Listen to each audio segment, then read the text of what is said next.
Hi YouTube, it's Jordan. It's a super gloomy Sunday right now, and I don't have to go to work tomorrow, which is super nice. So while I'm home alone and not doing anything, I figured today would be a good day to catch up and record my April report. Although it's very much not, I feel like April is one of the shorter months, but maybe I just feel that way because compared to March, when there's not really many holidays or like big things going on for me personally in March just always feels longer in comparison to April. So it felt a little bit shorter, but I also still feel like I did quite a bit this month that I would love to chat about. As always, for the start of my April report, let's get into what I was reading this month. I only read 2 books in April. I am really slacking on my reading goal for the year, although I've gotten back into a groove of reading more frequently, so I feel like May is going to be my catch-up month. But nonetheless, the first book I read was on my Kindle, and it was The Wedding People by Alison Espach. I don't know how to say it and I don't want to butcher it, but it's one of those two. I really enjoyed this book. I gave it 4 stars overall. The whole premise of the novel is that a woman goes to a hotel with every intention of ending her life. And it turns out once she gets to this big grand hotel that she's been dreaming about ever since the first time she laid eyes on it, is entirely booked up for a wedding. Basically what ends up happening is that since she is the only guest at the hotel who's not there for the wedding, she kind of stands out a little bit, but she ends up befriending, dare I say, the bride-to-be, and their story sort of unravels that way. Well, she reveals to the bride the real reason she's at the hotel, and the bride said, well, you're not ruining my wedding. And the story goes on from there. I will say, I think that some part of the story did not seem as believable maybe, although it is very much fiction. I think there was a certain aspect, a certain angle of this story that could have been told slightly differently, but I enjoyed it nonetheless. And I thought it was a very good book. I really liked it, and I would love to read more by her. So that was book 1. Book 2 has been a long time coming. I've had this on my TBR. I've had it on my physical bookshelf for probably 2 years, and I didn't pick it up. A, because I think at the time I wasn't really interested. B, because it's the start of a series, and once I start a series, I need to finish it. I picked it up, and here we are. I finally read A Court of Thorns and Roses, and let me tell you,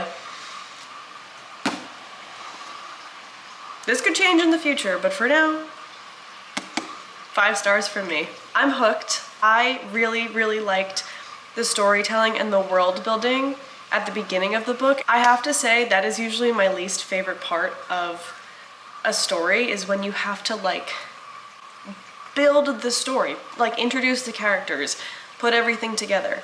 But I really enjoyed it for this book because you kind of just get to delve into all of like the fantastical elements of it all. And the only other fantasy series that I've ever read is Harry Potter, which I saw the movies ahead of time, so there was something to compare it to when I was reading the book. This I kind of got to create my own world in my head as I was reading the book, which was very cool, and I really liked the novel. That's all I'm gonna say about it because I am going to make another video reading the series whenever that happens.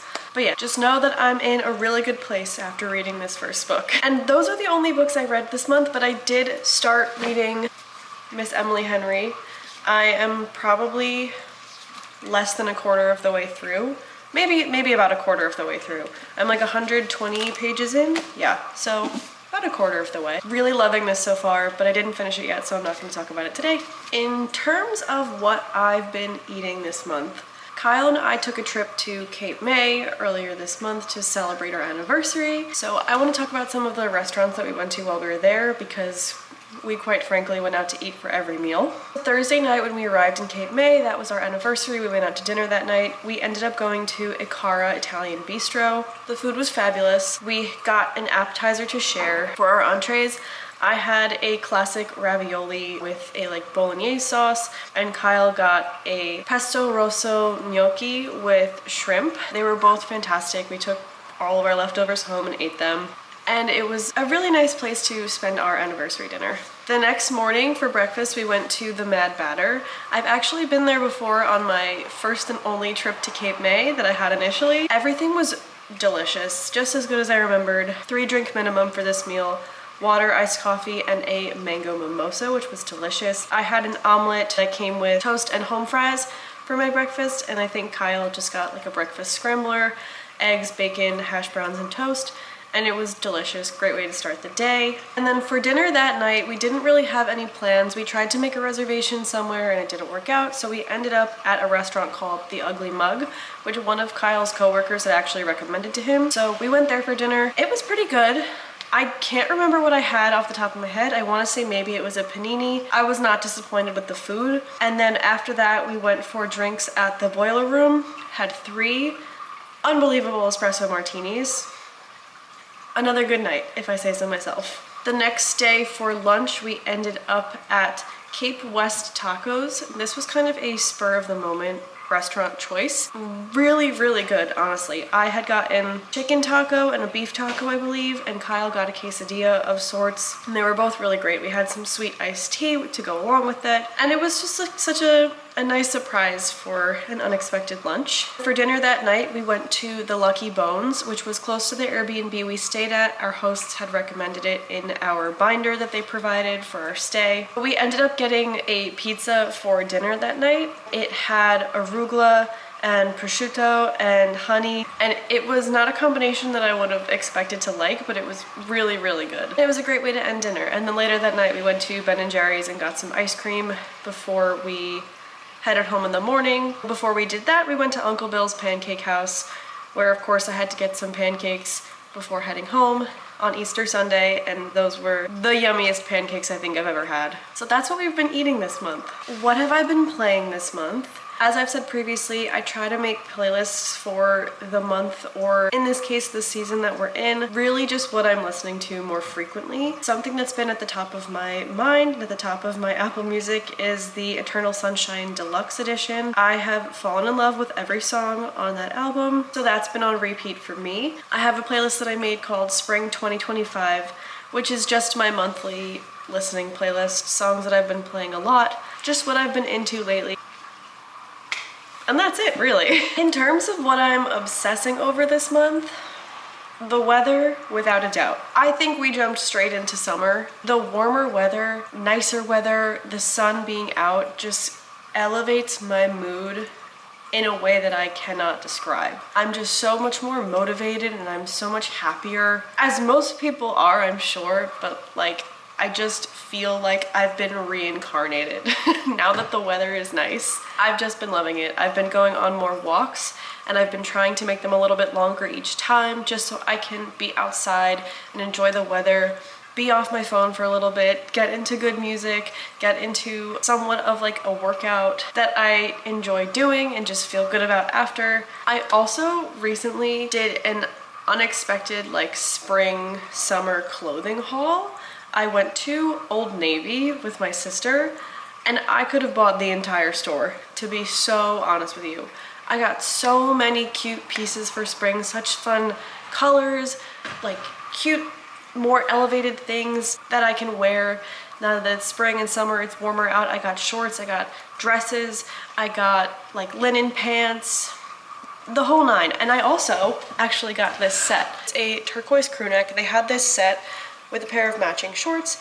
They also say Old Navy on them. They had this set in like 6 different colors, but I wanted this one the most because it looked so bright and fun and appealing to me. And so I got this as one of the things in my haul. It's super comfortable, super light, perfect for springtime. So that's what I've been obsessing over. I've been trying not to wear the clothes every single day, but I've wanted to, and I have been doing like here and there, like, oh, new shorts I just bought, new pants I just bought, new tank top, the set.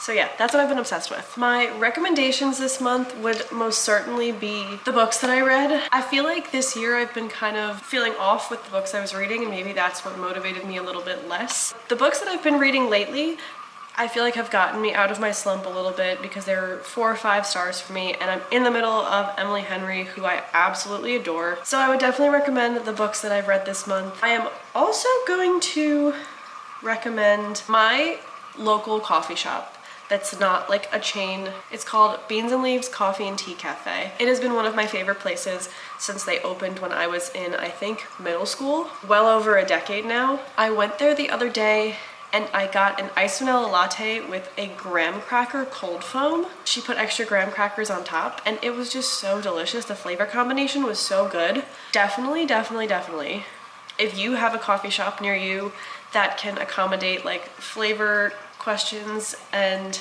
requests like that, I would highly recommend that flavor. I think something that also would be really good is like a brown sugar vanilla latte with the graham cracker cold foam. That could be my next one because that sounds very, very good. And finally, what I've been treating myself to this month. First and foremost, like I said, my spring summer wardrobe haul from Old Navy. I didn't plan on it, but I spent a lot of money that day and I could have spent more. But I've been trying to elevate my style more and just really acquire pieces that I'm comfortable in and that will last me longer than one wear, that I would want to wear more than once. So that was a big thing for me, that I treated myself to some new stuff. Another thing I did, which was a long time coming, I got new brakes for my car. Didn't know how expensive that is, how expensive that was gonna be. I've probably needed to do that for a really long time and put it off until my check engine light came on and I needed to fix potentially something else. And while I was there, I said, listen, I need new brakes and I know it. And he called me back and he said, you sure do need new brakes. So that was something I treated myself to. I have a tendency to put things off when it comes to my car. I am just a girl in that way. I don't know anything about cars, although what I do know is that every time something is wrong, it is very expensive to fix. So I do ignore it for a little while, but I didn't ignore it this time, which probably shows some growth on my part, but I got new brakes. Like I said, I also went on a trip with Kyle to Cape May for our anniversary weekend. We had such a good time. It was such a good, cozy weekend, and the weather was so much nicer actually than I thought it was going to be. And we just had a really nice getaway. I'm actually going back there in July for my friend Caroline's bachelorette party. I'm really looking forward to that because I've never been there in the summertime. And then something else I've been treating myself to is just being more intentional with my days off from work lately. As I said, the weather's been nicer, so I've been trying to be outside more. I've been going on walks 3-4 miles and like getting longer each time and just trying to feel good about myself, doing some sort of workout because it's so hard to be consistent with my work schedule, which is not consistent. I've just been trying to move my body more. I've really been trying to eat healthier. I've been feeling good about that too, and I've been trying to spend time with my family. I've been trying to read more, like I said, and just being more intentional about what I'm doing on my off days. Even if that is doing nothing, because sometimes you need that too. Sometimes I have a shift that is so unbearably draining that I need to do nothing the next day. And sometimes I feel bad about that because sometimes I only have one day off in between, but sometimes it's very necessary. I need to remind myself of that more often. So that's kind of it for my April report. I think I should have a couple fun videos coming relatively soon. I have plans for May that I am looking forward to, that hopefully I can turn into a little vlog of sorts, and just things that I'm excited to put together and hopefully put on the internet for fun and for me. Okay, I've run out of things to say. Thank you again for watching. I'll see you soon. Mwah.